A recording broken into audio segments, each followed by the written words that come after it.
मेरी आधी लाइफ से भी ज्यादा मेरी अपने पापा से 5 या 10 मिनट से ज्यादा बात ही नहीं हुई थी।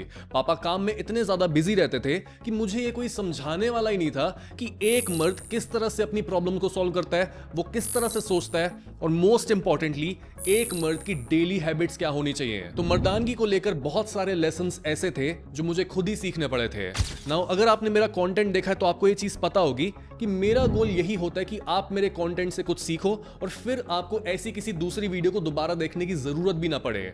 लेकिन आज मैं ये चाहता हूं कि आप इस वीडियो को पूरी सिंसेरिटी के साथ शुरू से एंड तक देखो, और फिर लाइफ में जब भी आपको ये डाउट आए कि एक मर्द होने का मतलब क्या होता है, तब आप इस वीडियो को दोबारा देखो। नाउ स्टार्ट करते हैं लेसन नंबर 1 से। Learn to relax your mind. हमने ना मूवीज को देख देख कर अपने दिमाग में स्ट्रॉन्ग मेल्स की ये इमेज बना ली है कि एक स्ट्रॉन्ग मेल वो होता है जो हमेशा ही टेंस, एंग्री, रिएक्टिव रहता है and he is always ready to fight. Now don't get me wrong, एक बंदा who is prepared to fight, that is a good thing, because अगर आप काबिल हो फाइट करने के और अपने लव्ड वंस को प्रोटेक्ट करने के, तो everybody will be happy, they will see you as their protector.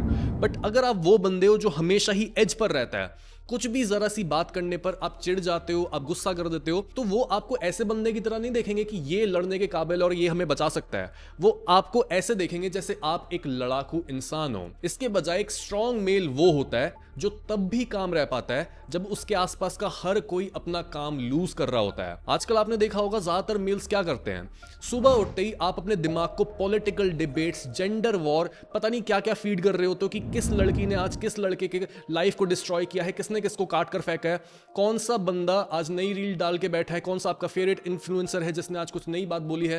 If you are always consuming these opinions, तो आप ये ही सुनना भूल जाते हो कि आपका खुद का ख्याल क्या है, आपका खुद का ओपिनियन क्या है। हमारे से हजारों साल पहले आए एंशिएंट फिलोसोफर्स भी मन के बारे में ये चीज जानते थे जिसे आज मॉडर्न मेल्स भूल चुके हैं, कि एक डिस्टर्ब्ड माइंड कभी भी रियलिटी को एज इट इज देख ही नहीं सकता। और जब आप रियलिटी को एज इट इज नहीं देख रहे हो, तब जो भी प्रॉब्लम आपके आगे आएगी, आपका दिमाग उसके रिस्पॉन्स में एक सही सोल्यूशन प्रोड्यूस कर ही नहीं पाएगा। जब भी आपके रिलेशनशिप में आप ये देखोगे कि आपकी वाइफ या फिर आपकी गर्लफ्रेंड कॉन्स्टेंटली कंप्लेन कर रही है और आप बात की नजाकत को नहीं समझ रहे हो, if you are not paying attention to the nuances, to the details, आपको ये लगेगा कि शी इज वेरी नैगिंग, ये हमेशा नेगेटिव क्यों होती है। बट अगर आपने अटेंशन पे की होती तो शायद आपको ये समझ आता कि उसे बस आपका प्यार चाहिए। अगर आप दिन में उसको 2 बार कॉम्प्लीमेंट देते हो, या फिर दिन या रात में जब भी आपने टाइम सेट किया हुआ है कि आप अपना टाइम इस समय पर उसको दोगे, अगर आप बस ये बेसिक सी चीज करते हो, 99% केसेस में आप ये नोटिस करोगे कि वो सारी कंप्लेंट्स चली जाएंगी। यू जस्ट हैव टू पे मोर अटेंशन। अगर आपके बिजनेस आप कुछ कर रहे हो, कोई भी बिजनेस हो सकता है, आपकी जॉब भी हो सकती है, आपके काम में कोई ना कोई ऐसा फेज जरूर आएगा जब आपका काम आपसे बस कुछ महीनों के लिए कंसिस्टेंट, बोरिंग, बस एफर्ट मांगेगा। वो just come to work for a couple of months and just grind it out, just keep repeating the same things over and over again. But अगर आप वहां पर नुआंसेस नहीं पकड़ सकते हो, तो आपको भी यही लगेगा कि यार बिजनेस तो आगे बढ़ ही नहीं रहा है, तो शायद बिजनेस को आगे बढ़ाने के लिए मेरे को और पैसा स्पेंड करने की जरूरत है, मेरे को और कुछ नया इक्विपमेंट में पैसा स्पेंड करने की जरूरत है। या फिर आपको ये लगेगा कि जस्ट बिकॉज ये बिजनेस कहीं पर भी जा नहीं रहा है, तो मुझे इस बिजनेस को बंद कर देना चाहिए। फिलोसोफर फ्रेडरिक नीचे ने यह बात बोली थी, the strength of a man is measured by how much truth he can tolerate. So खुद से ये क्वेश्चन करो कि जो भी आपने ये चीजें कंज्यूम करी हैं, जो भी आपको आर्ग्यूमेंट करना आया है, जो भी आपने डिबेट सुनी है, जो भी आपके इतने स्ट्रॉन्ग ओपिनियंस बने हैं इंटरनेट से सुन सुनकर, इससे आपका फायदा क्या हुआ है? क्या आप ज्यादा ताकतवर बने हो? क्या आपकी इनकम बढ़ी है? क्या आपके पेरेंट्स अब बेटर पोजीशन में हैं? एक्चुअल में हुआ क्या है? ज्यादातर टाइम आप यही नोटिस करते हो कि आप जो ये एंटरटेनमेंट को कंज्यूम करते रहते हो, जो आप ये लोगों के ओपिनियंस देखते रहते हो, लोगों के लाइफस्टाइल को फॉलो करते रहते हो, जो आपने अपनी लाइफ में उन लोगों को रखा हुआ है जो बहुत ज्यादा ड्रामा क्रिएट करते हैं, इन सारी चीजों ने आपके दिमाग से बस शांति को छीना ही है। जबकि आज मॉडर्न मेल्स के पास वो चीज है जो आज से पहले किसी भी जनरेशन के पास नहीं थी, एंड इट इज चॉइस। अगर आपको अपना एनवायरनमेंट नहीं पसंद, यू कैन मूव। अगर आपको अपनी इनकम नहीं पसंद, you can start a business. अगर आपको अपनी जॉब नहीं पसंद, आप स्किल्स गेन करो, you can get a better job. और आपको अपनी कंट्री का लीडर नहीं पसंद, you can move to a better country. आपके पास आज उतनी फ्रीडम है जो पहली किसी भी जनरेशन के पास नहीं थी। You just have to understand, जो भी चीज आपको आपके रिलेशनशिप्स, आपकी कंट्री, आपको जो भी अटैचमेंट दी गई है, all of that is your brain washing. जो भी चीज आपकी फ्रीडम को रोकती है, it is your brainwashing, it is your programming. All that you need to focus on is just money. As a man, अगर आप अच्छा पैसा कमा रहे हो, निकल जाओ अपनी लाइफ को जीने, ट्रैवल करना स्टार्ट करो, नए लोगों से मिलो, दोस्ती करो. ये होती है लाइफ जहां पर आप नए एक्सपीरियंसेस ले रहे हो, आप अपनी फ्रीडम को एक्सप्लॉइट कर रहे हो. You are using your free will. ये नहीं कि आप क्वेश्चन कर रहे हो कि यार अगर मैं घर से बाहर निकला तो मेरी सोसाइटी वाले क्या बोलेंगे, मेरे मम्मी पापा हर्ट होंगे. No, after a certain point you need to understand कि हाँ मैंने हर चीज पर काम कर लिया, but all of this is just noise. You need to reduce the noise in your life. You need to relax your mind. You need to cut back on sugar. अपने कैफीन इंटेक को reduce करो. पहले मैं दिन में 500 से 700 milligram caffeine consume कर रहा होता था.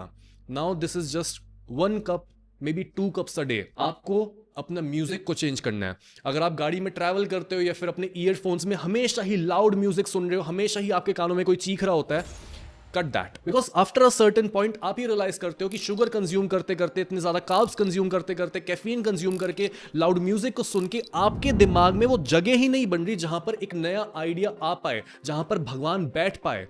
You need to create that space.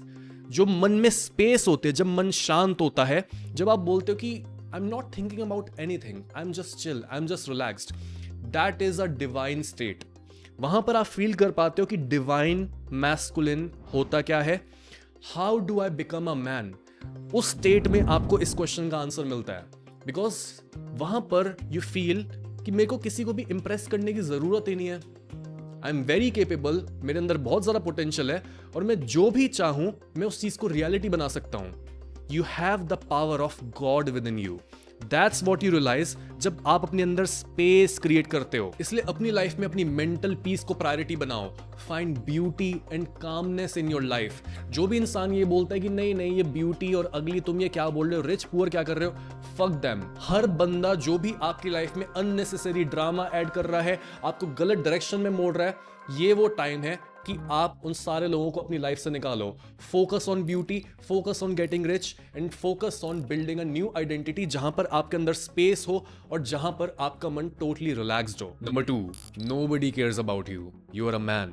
Mails के लिए सबसे यूजफुल रियलाइजेशन ये होती है that nobody cares about me and nobody is coming to save me.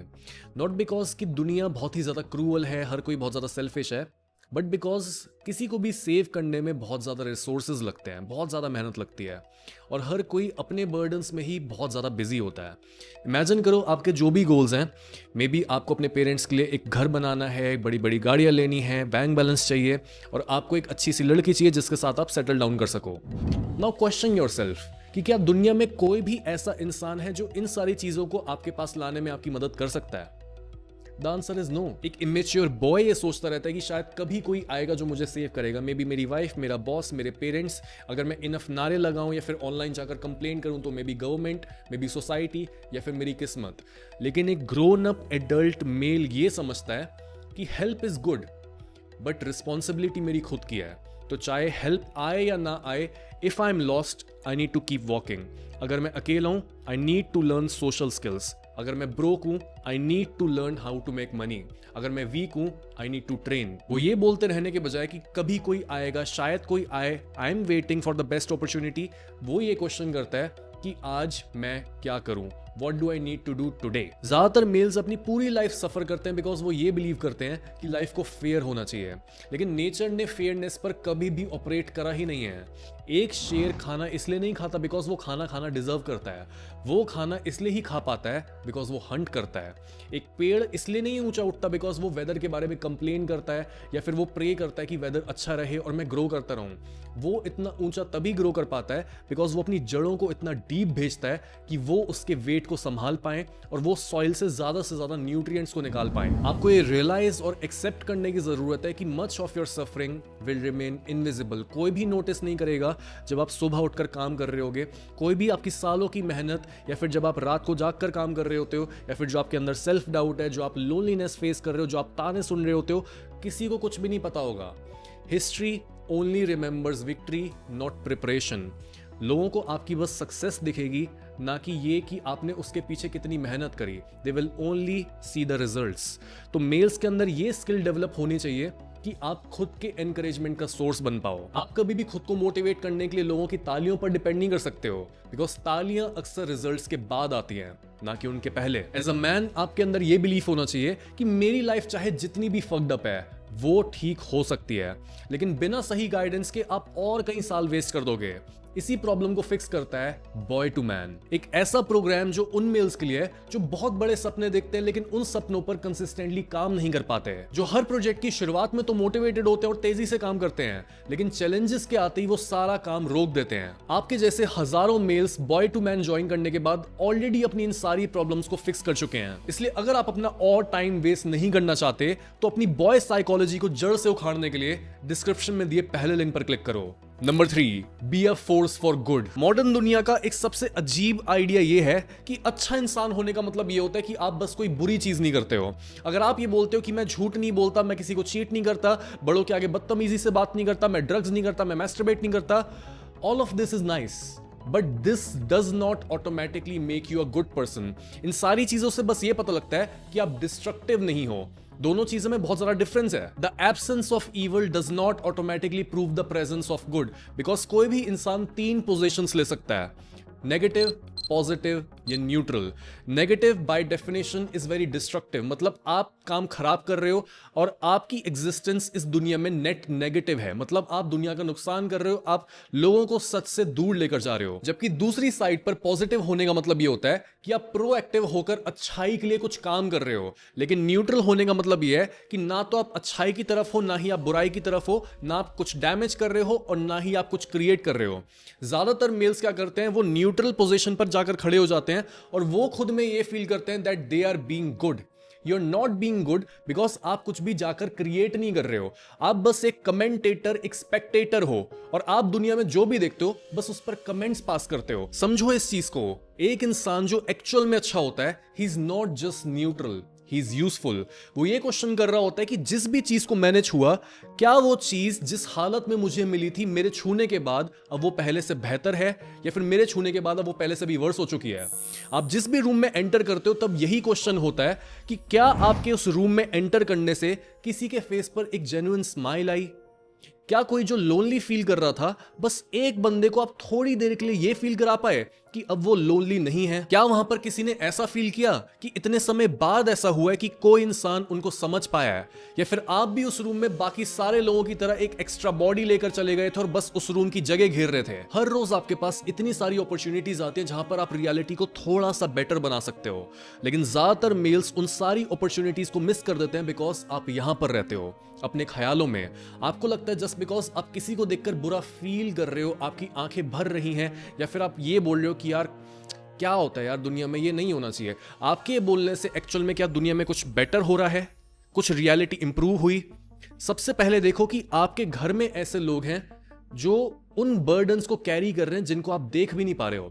सबसे पहले अपने भाई बहन को देखो, बिकॉज वो आपकी एज के आसपास ही है और सबसे पहले आप उन्हीं को समझ पाओगे। अगर आप दोनों का सेम जेनेटिक मटेरियल है, सेम बड़े होने का एनवायरनमेंट है, सेम पेरेंटिंग मिली है, फिर भी दोनों की बन क्यों नहीं रही है?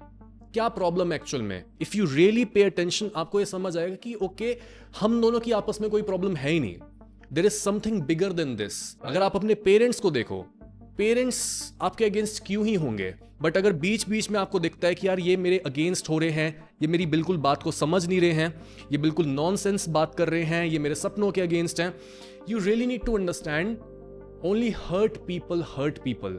जो भी इंसान खुद जख्मी होता है, खुद दर्द में होता है, वही दूसरे को दर्द देता है। But you need to pay attention, you need to hold that space जहां पर आप दूसरे इंसान को देख के बोल सको कि ये मेरा अपना है और मैं बस अज्यूम करके देखता हूं कि इसकी इंटेंशन मेरे लिए बुरी नहीं है, तो फिर ये कुछ भी ऐसा क्यों बोल रहा है जिससे मेरे को हर्ट हो रहा है। Then you try to investigate. आप रिवर्स इंजीनियर करके देखोगे और 1 2 3 स्टेप में ही आपको पता लग जाएगा कि ये बुरा इंसान नहीं है, और आपको दिख भी जाएगा कि आप कैसे उस प्रॉब्लम को रिजॉल्व कर सकते हो। ऐसे ही हम रिलेशनशिप्स को बेटर बनाते हैं। जब फैमिली में थोड़ा सा स्टेबिलिटी आती है, हमारे आपस में रिलेशनशिप्स बेटर होते हैं, अपनी गर्लफ्रेंड के साथ, अपनी वाइफ के साथ, या फिर अपनी बहन भाई के साथ, अपने पेरेंट्स के साथ। उसके बाद आप जाते हो बाहर की दुनिया में, आप अपने क्लासरूम में, ऑफिस में, अपने कोलीग्स के साथ ये देखते हो कि क्या एक्चुअल में लोगों की दिल की सबसे डीपेस्ट प्रॉब्लम है।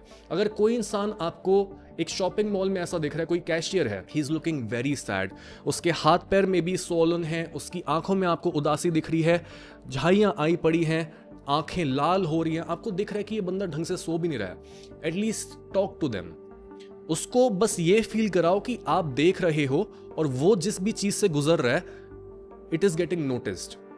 बिकॉज शायद उसके घर में कोई नोटिस कर रहा हो या ना कर रहा हो, but it is your duty, just because आपने वो चीज देख ली है, you become a force for good. अगर आप अपने से किसी छोटी उम्र के इंसान को, किसी टीनेजर को सेल्फ एस्टीम इश्यूज से डील करते हुए देखते हो, कोई इंसान अकेला बैठा हुआ है, जस्ट गो टू देम और उनके साथ कुछ इनकरेजिंग वर्ड्स को शेयर करो। बिकॉज जेन्युइन केयर देने से उस इंसान के पूरे दिन की इमोशनल डायरेक्शन चेंज हो सकती है। जो वो बंदा होपलेस हुआ पड़ा था और उसको नहीं पता था कि लाइफ में वो कहाँ जा रहा है, क्या उसे जीना चाहिए, मरना चाहिए, उसके पेरेंट्स उसकी सुन क्यों नहीं रहे हैं, just by talking to them and showing कि आई सी यू, बस इतना दिखाने से उसको पता लग जाता है कि हाँ, जो भी मेरी सफरिंग है, my suffering is at least not meaningless, उसमें कुछ मीनिंग है और बाकी लोग भी ऐसे हैं जो उसको देख पा रहे हैं और मेरे को बता पा रहे हैं कि ओके दिस इज नॉर्मल। और ज्यादा से ज्यादा क्या हो जाएगा, वो बंदा आपको बोल देगा कि भाई तुम्हारा क्या मतलब है, मेरे से दूर रहो, मेरे को अकेला छोड़ दो। लेकिन अच्छे से अच्छा क्या होगा, आपकी कम्युनिकेशन स्किल्स इंप्रूव होंगी, आप किसी का दिन बना दोगे और होपफुली किसी की लाइफ सेव करोगे, एंड थर्डली आपके पास एक्चुअल प्रूफ होगा that you are indeed a good person. Number 4, never argue with a woman. ये इस पूरी लिस्ट में सबसे मुश्किल चीजों में से एक है और तभी ज्यादातर मेल्स इसको करने में फेल हो जाते हैं। देखो, एक हद तक हमें हर किसी के इमोशंस को ही कंसिडर करना चाहिए, बिकॉज हर कोई ये चाहता है कि हम सच से भी ऊपर उनकी फीलिंग्स को रखें। लेकिन फीमेल्स के केस में आपको इस चीज पर और ज्यादा ध्यान देना होता है, बिकॉज जब आप अपनी सिस्टर से, अपनी मदर से, अपनी गर्लफ्रेंड या वाइफ से कोई भी बात कर रहे होते हो और बात करते करते वो चीज आर्ग्यूमेंट में कन्वर्ट हो जाती है, तो आपको पूरी अपनी नजर इस चीज पर रखनी होती है कि कब वो फीमेल फैक्ट्स की लाइन को क्रॉस करके अब बस अपनी फीलिंग्स के बारे में बात कर रही है। ज्यादातर मेल्स ये सोचते हैं कि अगर वो बस अपने आप को और बेटर वे में एक्सप्लेन करें, उनको और ज्यादा एविडेंस दें या फिर अपनी आर्ग्यूमेंट को और ज्यादा सॉलिड बनाएं, तो सारा कॉन्फ्लिक्ट रिजॉल्व हो जाएगा। लेकिन ऐसा कभी नहीं होता, बिकॉज आर्ग्यूमेंट कभी भी फैक्ट्स के बारे में थी ही नहीं, it was about their emotions. एक मेल जब फीमेल नेचर के बारे में ये चीज समझ जाता है, तब वो हर आर्ग्यूमेंट को जीतने की कोशिश नहीं करता, वो बस ये समझने की कोशिश करता है कि मेरे अराउंड जो ये फीमेल है वो ऐसा बोल क्यों रही है, एक्चुअल में उसकी डिजायर, उसकी नीड क्या है। उसे पता होता है कि जब भी लोगों के बीच में आर्ग्यूमेंट हो रही होती है, तब जो भी इंसान सबसे पहले अपने इमोशंस पर कंट्रोल को लूज करता है, वो साथ ही साथ अपने इन्फ्लुएंस को भी लूज करता है। बिकॉज जैसे ही इमोशंस आपके दिमाग पर हावी हो जाते हैं, वैसे ही वो आपके सोचने समझने की पावर को खत्म कर देते हैं, आप सही डिसीजंस नहीं ले पाते, आपकी जजमेंट्स पुअर हो जाती हैं और आप बिना सोचे समझे कुछ भी बोलते हो, जिस वजह से जिस भी फीमेल से आप आर्ग्यू कर रहे थे, वो पहले खुद बोलते बोलते चुप हो जाती है, but now she has another point. जब आपने बोला कि यार तुम पागलों की तरह क्यों रिएक्ट कर रही हो, तुम इतना ज्यादा क्यों बोल रही हो, तुम्हें कुछ भी समझ क्यों नहीं रहा, नाउ शी इज सेइंग कि तुमने ऐसा क्यों बोला। जबकि जो मेल फीमेल नेचर को समझता है, वो पहले एक रूम बनाता है where she can release her emotions.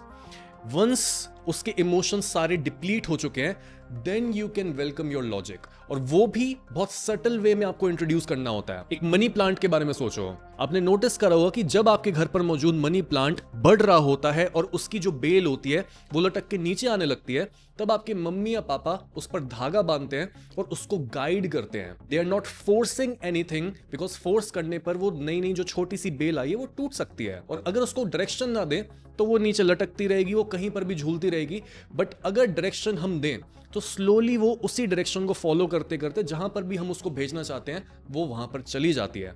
Same thing goes with any female that is in your life. आप धीरे धीरे उनको गाइड करोगे, इवन मेल्स के साथ भी यही होता है। बिकॉज कभी भी आप किसी को ये बोलोगे ना कि तुम गलत हो और तुम मेरे वर्ल्ड व्यू को सीधा सीधा एक्सेप्ट करो, कोई भी इंसान ये फील नहीं करना चाहता कि आप फोर्सफुली उन्हें चेंज करने की कोशिश कर रहे हो और उन्हें दुनिया के बारे में कुछ भी नहीं पता। But if you just guide them with patience, तो मैंने अपने एक्सपीरियंस में ये देखा है कि टेढ़े से टेढ़ा इंसान भी चेंज होता है। You just need to be subtle about it. और आपको ये स्किल अपने अंदर डेवलप करनी है कि जब भी कोई इंसान आपको अक्यूज कर रहा है, जब भी कोई क्रिटिसिज्म दे रहा है, अपने दिमाग में ये चीज बिठा लो कि हर क्रिटिसिज्म पर रिस्पॉन्ड करने की जरूरत नहीं होती। कई बार बस हंसकर उस चीज को सुन लो। इमेजिन योर फीमेल जो भी आपके अराउंड है, imagine her just like a kid. जैसे एक किड होता है, एक बच्चा होता है, वो कुछ भी कंप्लेन करता है, वो कुछ भी बोलता है कि मैं ये फील कर रहा हूँ, this is what I feel right now. Once they went, जो भी उनके अंदर फीलिंग्स इकट्ठी हुई हैं, देन दे डिप्लीट देमसेल्व्स, जो भी उनका चार्ज होता है वो खत्म हो जाता है। बहुत बार आप अपनी मदर में, अपनी सिस्टर में, अपनी गर्लफ्रेंड में या वाइफ में ये देखोगे कि बहुत बार उनके अंदर कोई एंगर, कोई रिजेंटमेंट, कोई ना कोई ऐसी वेग फीलिंग है जो उनको शायद खुद भी नहीं पता कि उतना स्ट्रॉन्ग उनके अंदर से रिएक्शन क्यों निकल रहा है। और बहुत बार ये होता है कि मे बी उनके बचपन में कुछ ऐसा हुआ था जब जो भी ओवरवेलमिंग इवेंट उन्होंने फेस किया, उनका दिमाग भी इतना डेवलप नहीं होगा कि वो समझ पाए और लेबल कर पाए कि okay this is what is happening to me, तो वो इमोशन उनके बचपन में कभी भी प्रोसेस नहीं हुआ। तो बहुत सारी फीमेल्स के अंदर एक नेगेटिव इमोशन होता है कई बार जो रैंडमली ट्रिगर हो सकता है आपकी किसी सर्टेन चीज से, और उनको भी नहीं पता होगा, आपको भी नहीं पता होगा कि इतना स्ट्रॉन्ग रिएक्शन उनके अंदर से क्यों निकल रहा है। उनको ये लगेगा कि आप उनके स्ट्रॉन्ग रिएक्शन की वजह हो, लेकिन आपको ये पता है कि मैंने तो इतना कुछ बोला ही नहीं है। ऐसे समय पर just listen and just guide them better slowly with patience, बहुत नज़ाकत से नुआंसेस को समझते हुए और उनको मिरर दिखाते हुए कि you are better, you are bigger. Encourage करो। लड़कियां हमेशा ग्रो करती हैं प्रेज से। ये जो अग्रेशन वाला रास्ता होता है ना कि मैं आपकी बेइज्जती करूं या फिर आपको बताऊं कि यार क्या कर रहा है भाई, लाइफ में कुछ कर, अपने पेरेंट्स को प्राउड फील करा, अपनी बॉडी वॉडी बना, ये जो नेगेटिव मोटिवेशन होती है ये लड़कों पर काम करती है। बट आपकी सिस्टर पर, मदर पर, आपकी फ्रेंड पर, गर्लफ्रेंड पर, वाइफ पर ये बिल्कुल भी काम नहीं करेगी। So encourage them. If you want to reduce, जो भी आपकी फैमिली में, आपके घर में बहुत ज्यादा लड़ाइयां होती है, if you want to reduce those fights, just listen to them and understand them और उनको मिरर दिखाओ कि you are so big, you are so beautiful and just praise them. And lastly but most importantly, educate yourself. किसी भी successful male को देखो, he is usually obsessed with something, not just casually interested, he is obsessed. और वो उस एक चीज के बारे में हर चीज जानना चाहता है। अगर उसे कॉफी पसंद है तो वो बस कॉफी को पीता नहीं है, बल्कि वो उस कॉफी को स्टडी करता है। वो ये देखता है कि कॉफी के ओरिजिन्स क्या है, कल्चर पर इसका इंपैक्ट क्या है, कैसे इसको रोस्ट किया जाता है, बेस्ट रीजन्स क्या है, किस एनवायरमेंट में कॉफी ग्रो करती है, इसकी डिफरेंट फ्लेवर प्रोफाइल्स क्या है। He wants to know everything। अगर किसी मेल को विस्की में बहुत ज्यादा इंटरेस्ट है तो वो विस्की को स्टडी करता है। वो स्टडी करता है बैरल्स को, एजिंग को, किस तरीके से विस्की को बनाया जाता है, पूरे डिस्टिलेशन प्रोसेस को। अगर उसे घड़ियां, cars, fitness, psychology, philosophy, cigars, कोई भी चीज बहुत ज्यादा पसंद आती है तो उसको बहुत डीप जाकर स्टडी करता है। Why? Because depth changes a man। ज्यादातर लोग बस इन चीजों को कैजुअली कंज्यूम करते हैं, लेकिन बहुत कम समझदार लोग ऐसे होते हैं जो इन चीजों को स्टडी करते हैं। बिकॉज किसी भी चीज को स्टडी करने से आपका दिमाग बहुत डिफरेंट तरीके से पूरी दुनिया को देखता है। एक बिगनर एक कॉफी के कप में बस कॉफी को ही देख पाता है और उसकी रियलिटी वन डायमेंशनल होती है, यानी उसका एक्सपीरियंस उतना डीप और रिच नहीं होता। जबकि दूसरी साइड पर एक ऐसा इंसान जो सालों से कॉफी को पी रहा है, सालों से कॉफी को स्टडी कर रहा है, उसके घर पर मल्टीपल तरह की कॉफीज मौजूद हैं, वो बंदा सेम कप ऑफ कॉफी को टेस्ट करके 50 डिफरेंट वेरिएबल्स को एक्सपीरियंस कर सकता है। वो जब उस कॉफी को पिएगा वो आपको बता सकता है कि ये कौन सा एग्जैक्ट बीन है, किस ऊंचाई से इसको तोड़ा गया था, मे बी कितना टेम्परेचर था, इसके पीछे की कल्चरल हिस्ट्री क्या है, क्या ट्रेडिशन है, एवरीथिंग सेम चीज है बट दो मेल्स का बहुत डिफरेंट एक्सपीरियंस है। एक बंदा सेम चीज को एक्सपीरियंस करके बोल रहा है या this is very normal, nothing special, वो रियलिटी को भी ऐसे एक्सपीरियंस करता है। बट दूसरा इंसान जस्ट बिकॉज वो किसी चीज को स्टडी करके बैठा है, उसका एक्सपीरियंस बहुत ज्यादा डीप है। He is saying that this is magic. जितना आप खुद को एजुकेट करते हो और पागलों की तरह किसी भी टॉपिक में जरूरत से ज्यादा डीप चले जाते हो, उतना ही ज्यादा आपका रियलिटी का एक्सपीरियंस बहुत ज्यादा रिच और डीप बनता चला जाता है। एंड दोनों चीजों में फर्क जानना सीखो। जो एजुकेशन होता है it is very different from consuming random information on the internet. जो आप स्क्रॉल कर रहे होते हो, कभी एक वीडियो देखी, कभी दूसरी वीडियो देखी, that's not knowledge, that's not education. वो बस अपने दिमाग में रैंडम इंफॉर्मेशन को डालना होता है जो शायद आपके कभी यूज भी ना आए। खुद को एजुकेट करने का मतलब है कि आप अपने मेंटल मॉडल्स को अपडेट कर रहे हो और जिस नजर से आप रियलिटी को देखते हो, आप उस पूरी परसेप्शन, अपनी पूरी नजर को चेंज कर रहे हो। So find something that you love and learn everything about it. जैसे अगर आपको मैस्कुलिनिटी के बारे में हर चीज जाननी है तो ज्वाइन करो बॉय टू मैन। लिंक नीचे डिस्क्रिप्शन में है।